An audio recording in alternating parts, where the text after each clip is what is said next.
The sergeant glowered at Rincewind and then peered at Two Flower with interest. Everything all right here, then? He said. Oh, fine, said Rincewind. Got held up, did you? The sergeant ignored him. This the foreigner, then? He inquired. We were just leaving, said Rincewind quickly, and switched to Trob. Two Flower, I think we ought to get lunch somewhere else. I know some places. He marched out into the corridor with as much aplomb as he could muster.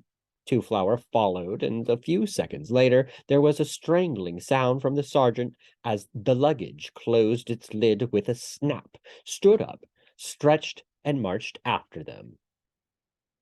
Watchmen were dragging bodies out of the room downstairs. There were no survivors. The watch had ensured this by giving them ample time to escape via the back door, a neat compromise between caution and justice that benefited all parties. Who are all these men? Said Two Flower. Oh, you know, just men, said Rincewind. And before he could stop himself, some part of his brain that had nothing to do took control of his mouth and added, Heroes, in fact. Really? When one foot is stuck in the gray miasma of parole, it is much easier to step right in and sink rather than prolong the struggle. Rincewind let himself go. Yes, that one over there is Erig Strong and Home. Over there is Black Zenel. Is Harun the Barbarian here? Said Two Flower, looking around eagerly. Rincewind took a deep breath. That's him behind us? He said. The enormity of this lie was so great that its ripples did in fact spread out one of the lower astral planes as far as the magical quarter across the river, where it picked up tremendous velocity from the huge standing wave of power that always hovered there and bounced wildly across the Circle Sea. A harmonic got as far as Harun himself, currently fighting a couple of gnolls on a crumbling ledge high in the Cataract Mountains, and caused him a moment's unexplained discomfort. Two Flower, meanwhile, had thrown back the lid of the luggage and was hastily pulling out a heavy black cube. This is fantastic, he said. They're never going to believe this at home. What's he going on about? Said the sergeant doubtfully. He's pleased you rescued us, said Rincewind. He looked sidelong at the black box, half expecting it to explode or emit strange musical tones. Ah, said the sergeant. He was staring at the box, too. Two Flower smiled brightly at them. I'd like a record of the event, he said. Do you think you could ask them all to stand over by the window, please? This won't take a moment. And, Rincewind? Two Flower stood on tiptoe to whisper. I expect you know what this is, don't you? Rincewind stared down at the box. It had a round glass eye protruding from the center of one face and a lever at the back. Not wholly, he said. It's a device for making pictures quickly, said Two Flower. Quite a new invention. I'm rather proud of it, but look, I don't think these gentlemen would. Well, I mean, they might be sort of apprehensive. Could you explain it to them? I'll reimburse them for their time, of course. He's got a box with a demon in it that draws pictures, said Rincewind shortly. Do what the madman says, and he will give you gold.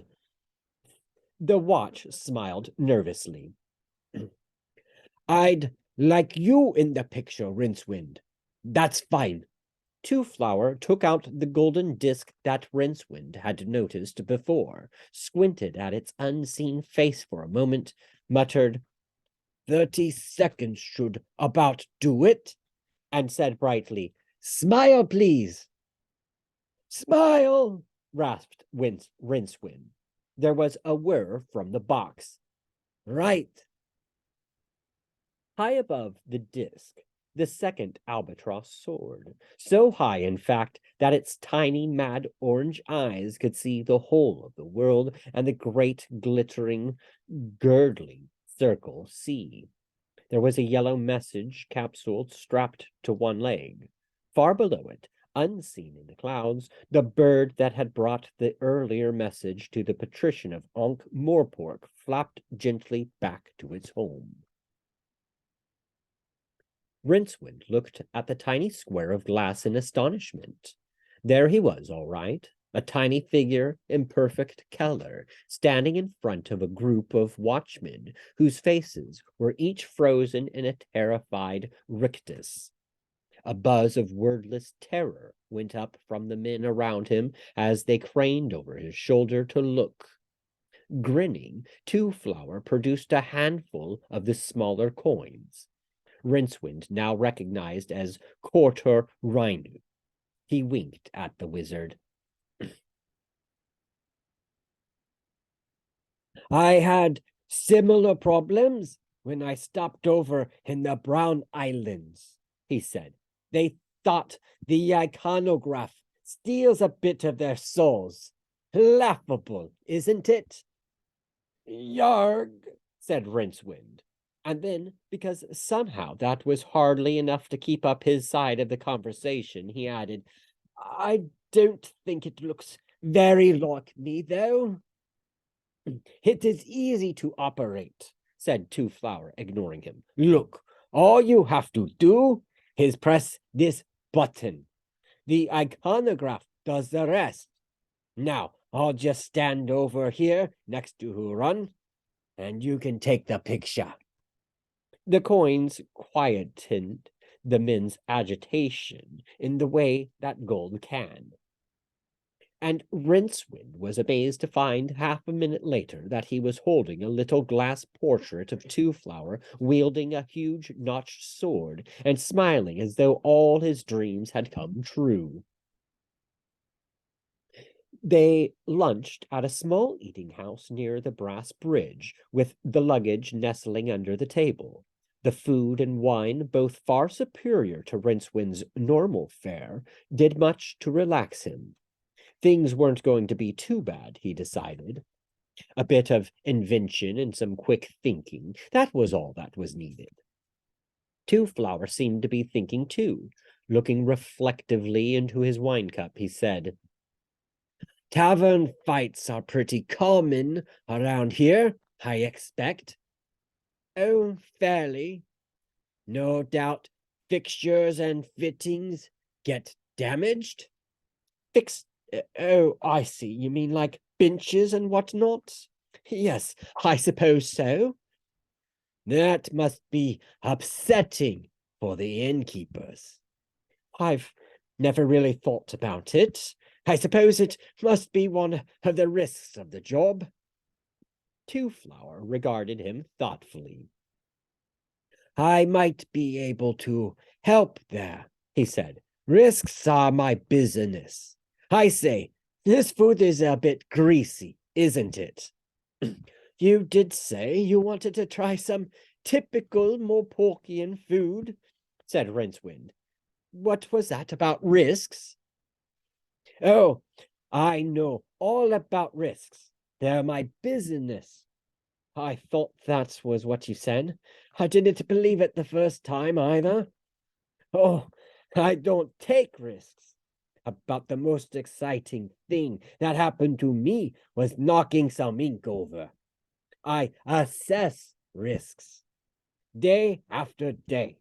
Do you know what the odds are against a house catching fire in the Red Triangle district of Beth Pelargic? 538 to 1. I calculated that, he added with a trace of pride. What? Rincewind tried to suppress a burp. What for? Excuse me. He helped himself to some more wine. For? Two-Flower paused.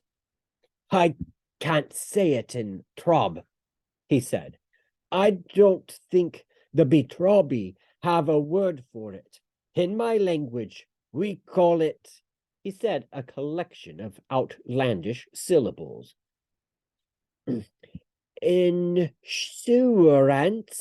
repeated Rincewind. That's a funny word. What's it mean? Well, suppose you have a ship loaded with, say, gold bars. It might run into storms or be taken by pirates. You don't want that to happen, so you take out an insurance policy. I work out the odds against the cargo being lost based on weather reports and piracy records for the last 20 years. Then I add a bit, then you pay me some money based on those odds. And the bits, Rincewind said, waggling a finger solemnly. And then, if the cargo is lost, I reimburse you. Reimburse? Pay you the value of your cargo, said Two-Flower patiently. I get it. It's like a bet, right? A wager, in a way, I suppose. And you make money at this insurance? It offers a return on investment, certainly. Wrapped in the warm yellow glow of the wine, Rincewind tried to think of insurance in Circle C terms. I don't think I understand this insurance, he said firmly, idly watching the world spin by. Magic now. Magic, I understand. Two-Flower grinned. Magic is one thing, and reflected sound of underground spirits is another, he said. What? What? That funny word you used, said Rincewind impatiently. Reflected sound of underground spirits? Never heard of it. Two-Flower tried to explain. Rincewind tried to understand. In the long afternoon, they toured the city turnwise of the river. Two-Flower led the way with the strange picture box slung on a strap around his neck. Rincewind trailed behind, whimpering at intervals and checking to see that his head was still there. A few others followed too, in a city where public executions, duels, fights, magical feuds, and strange events regularly punctuated the daily round. The inhabitants had brought the profession of interested bystanders to a peak of perfection. They were, to a man, highly skilled gawpers. In any case, Two-Flower was delightedly taking picture after picture of people engaged in what he described as typical activities, and since a quarter rhino would subsequently change hands for their trouble, a tale of bemused and happy Novo Rich was soon following him in case this madman exploded in a shower of gold. At the temple of the seven-handed Sek, a hasty convocation of priests and ritual heart transplant artisans agreed that the 100-span-high statue of Sek was altogether too holy to be made into a magic picture. But a payment of 2 rhinu left them astoundedly agreeing that perhaps he wasn't as holy as all that. A prolonged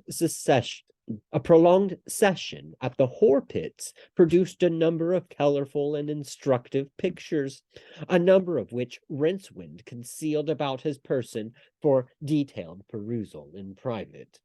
As the fumes cleared from his brain, he began to speculate seriously as to how the The iconograph worked.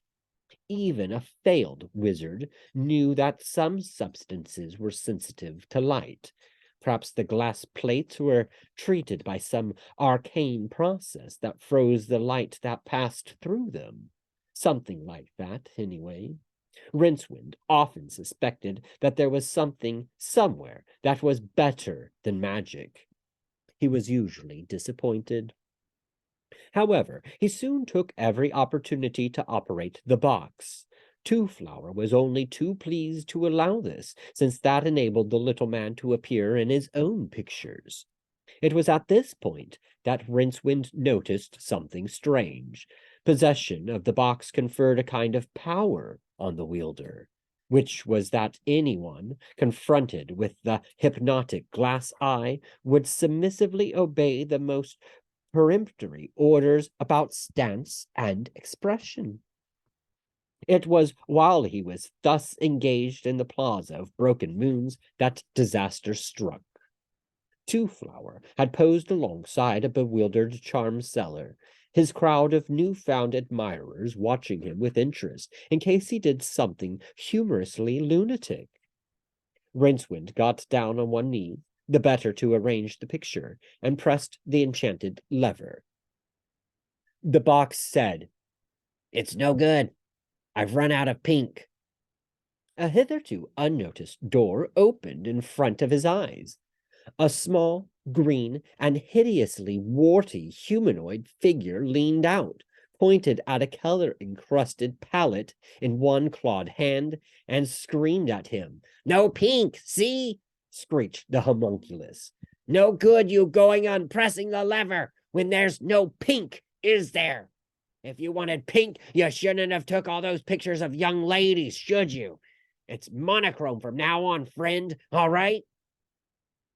"All right, yeah, sure," said Rincewind. In one dim corner of the little box, he thought he could see an easel and a tiny unmade bed. He hoped he couldn't. "So long as that's understood," said the imp, and shut the door. Rincewind thought he could hear the muffled sound of grumbling and the scrape of a stool being dragged across the floor. "Two-Flower," he began, and looked up. Two-Flower had vanished. As Rincewind stared at the crowd, with sensations of prickly horror traveling up his spine, there came a gentle prod in the small of his back.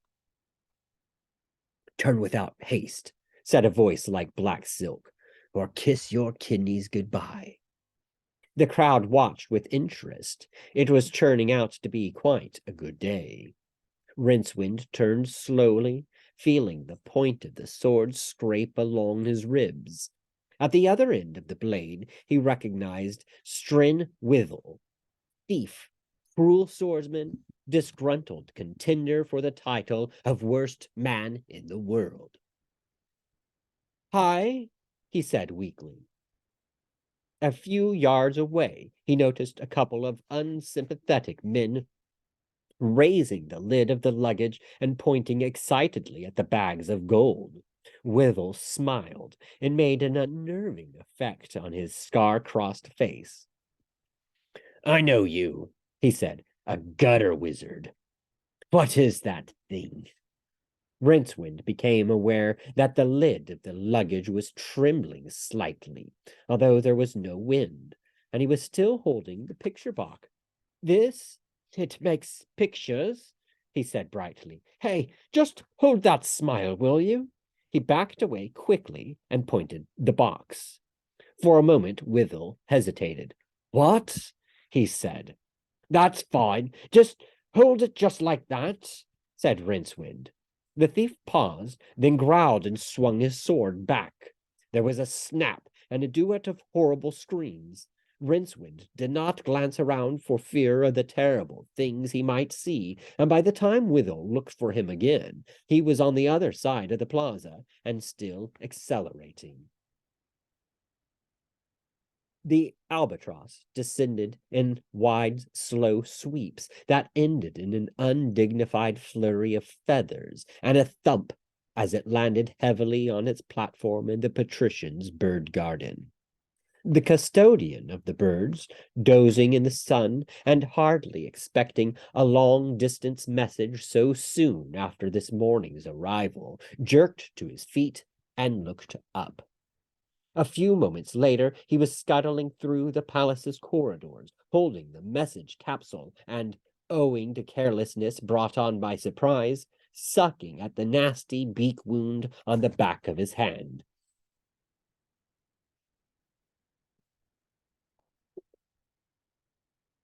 Rincewind pounded down an alley, paying no heed to the screams of rage coming from the picture box, and cleared a high wall with his frayed robe flapping around him like the feathers of a disheveled jackdaw.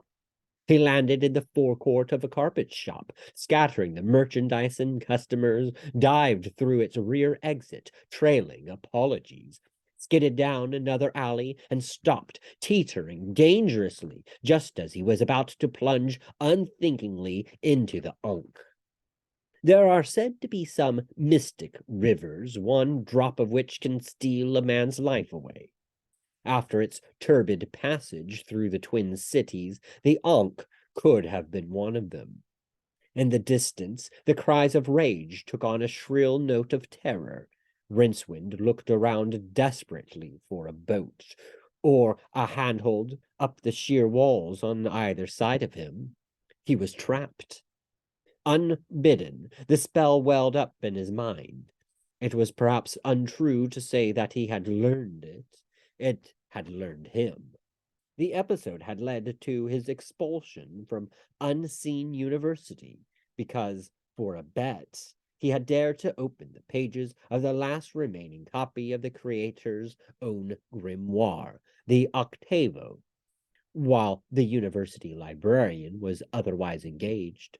The spell had leapt out of the page and instantly burrowed deeply into his mind, whence even the combined talents of the faculty of medicine had been unable to coax it.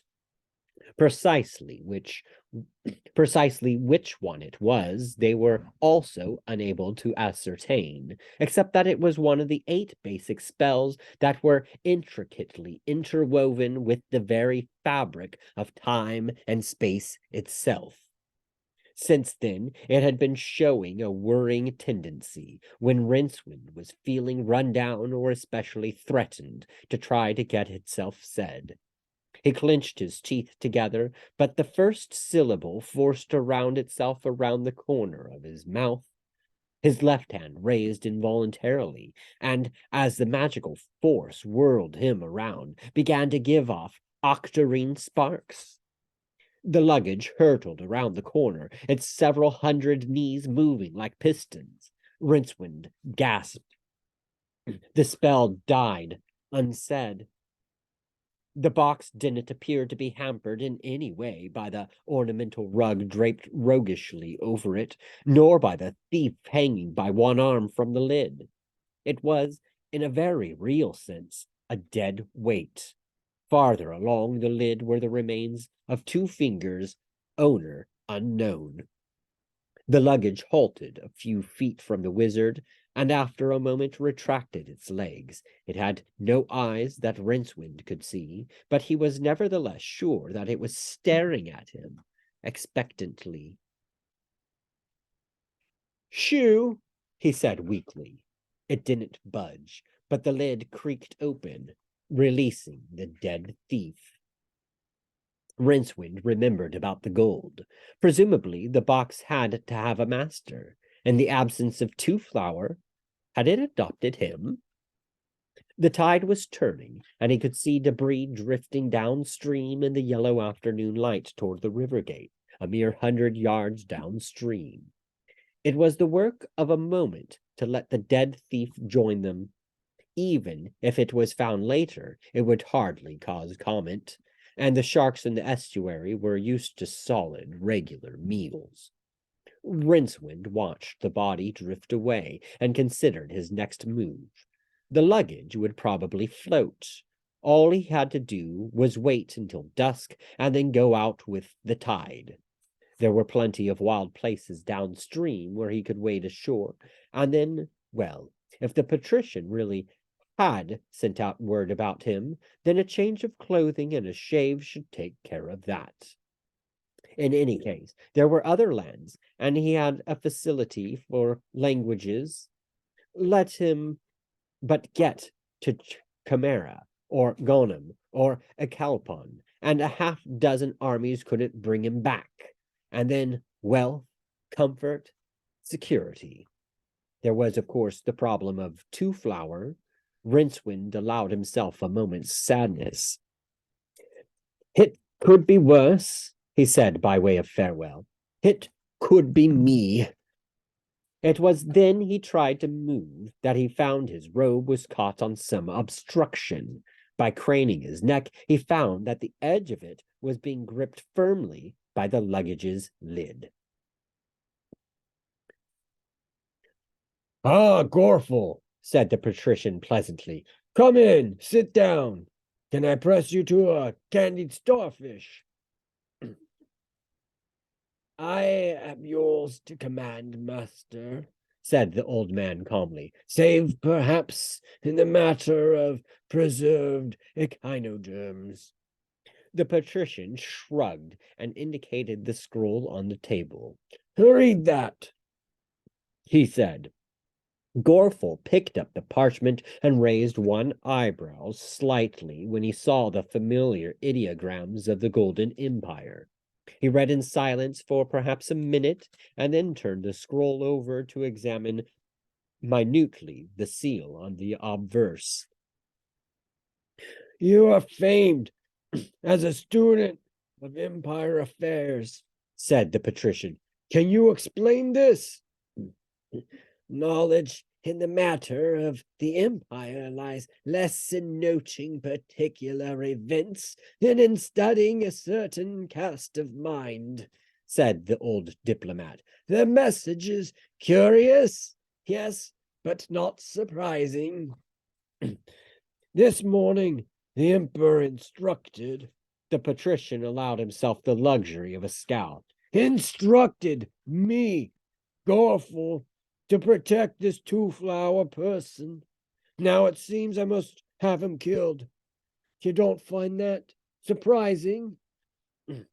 "No, the emperor is no more than a boy. He is idealistic, keen, a god to his people, whereas this afternoon's letter is, unless I am very much mistaken, from Nine Turning Mirrors, the Grand Vizier. He has grown old in the service of several emperors. He regards them as a necessary but tiresome ingredient in the successful running of the empire. He does not like things out of place. The empire was not built by allowing things to get out of place. That is his view." "I begin to see," said the patrician. "Quite so." Gorful smiled into his beard. "This tourist is a thing that is out of place. After acceding to his master's wishes, Nine Turning Mirrors would, I'm quite sure, make his own arrangements with the view to ensuring that one wanderer would not be allowed to return home bringing, perhaps, the disease of dissatisfaction. The empire likes people to stay where it puts them. So much more convenient. Then, if this Two-Flower disappears for good in the barbarian lands, meaning here, master." "And your advice?" said the patrician. Gorful shrugged. "Merely that you should do nothing. Matters will undoubtedly resolve themselves. However," he scratched an ear thoughtfully, "perhaps the Assassin's Guild?" "Ah, yes," said the patrician, "the Assassin's Guild. Who is their president at the moment?" "Zlor Flannelfoot, master." "Have a word with him, will you?" "Quite so, master." The patrician nodded. It was all rather a relief. He agreed with Nine Turning Mirrors. Life was difficult enough. People ought to stay where they were put. Brilliant constellations show down on the Discworld. One by one, the traders shuttered their shops.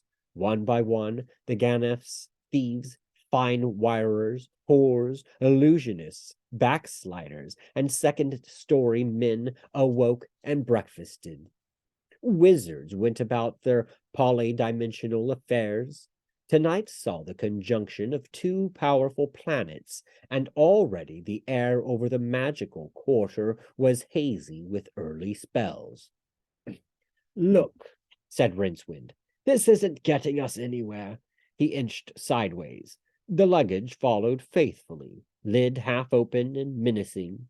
Rincewind briefly considered making a desperate leap to safety. The lid smacked in anticipation. In any case, he told himself with sinking heart, the damn thing would only follow him again. It had that dogged look about it. Even if he managed to get to a horse, he had a nasty suspicion that it would follow him at its own pace, endlessly, swimming rivers and oceans, gaining slowly every night while he had to stop to sleep. And then one day, in some exotic city, and years hence, he'd hear the sound of hundreds of tiny feet accelerating down the road behind him. You've got the wrong man, he moaned. It's not my fault. I didn't kidnap him.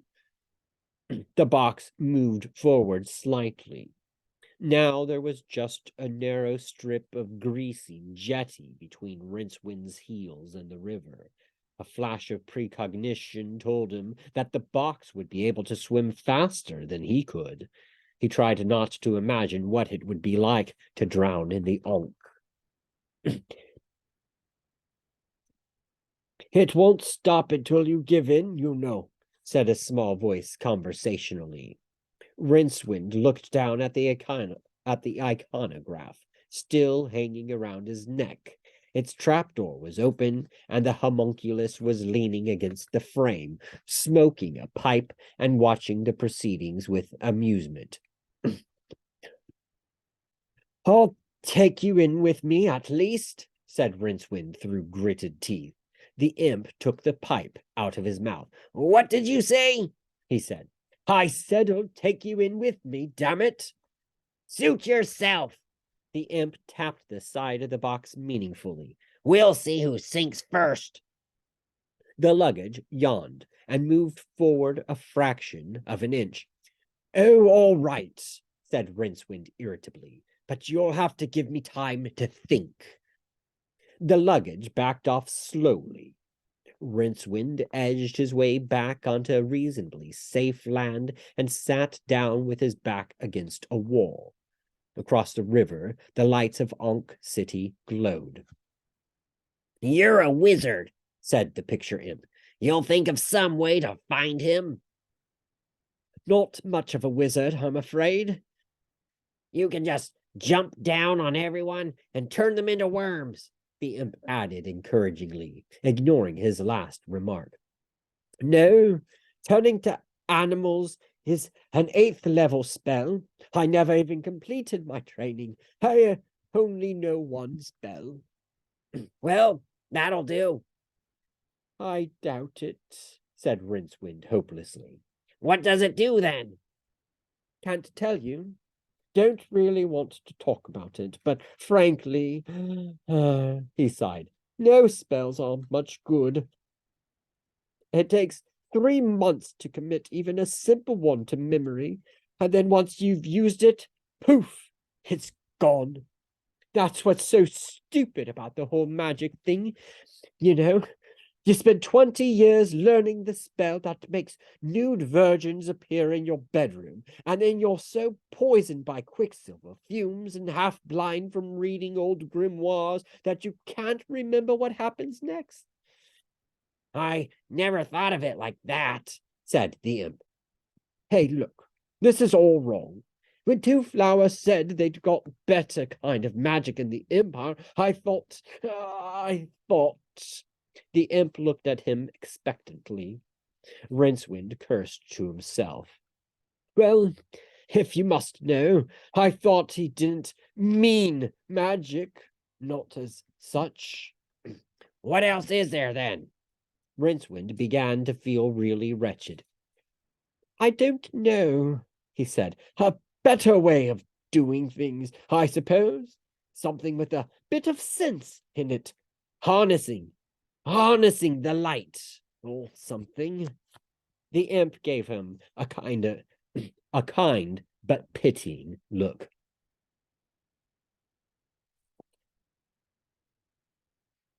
Lightning is the spears hurled by the thunder giants when they fight, it said gently. Established meteorological fact.